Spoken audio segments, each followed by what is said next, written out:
5 species of endangered sharks now have greater protection thanks to a wildlife organization. The Convention on International Trade in Endangered Species, made up of 177 countries, voted in Bangkok to add extra protections to the oceanic whitetip, 3 species of hammerhead sharks, and porbeagle sharks. Time reports these extra protections only allow the trade of shark fins if the trade is sustainable, meaning it must not increase the risk of extinction.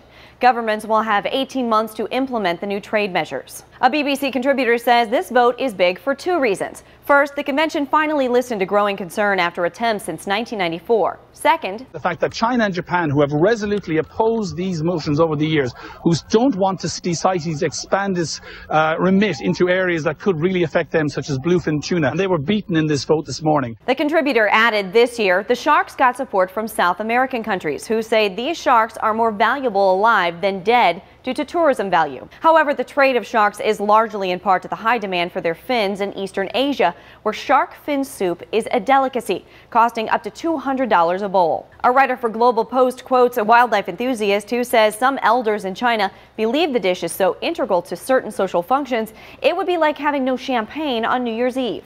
It's a menu for emperors. They say it brings you luck. I've seen plenty of weddings where, even though they're not Chinese, they feel they have to have it. He goes on to say elders in Asia will probably always want their shark fin soup, but the younger generations are not as attached to the dish.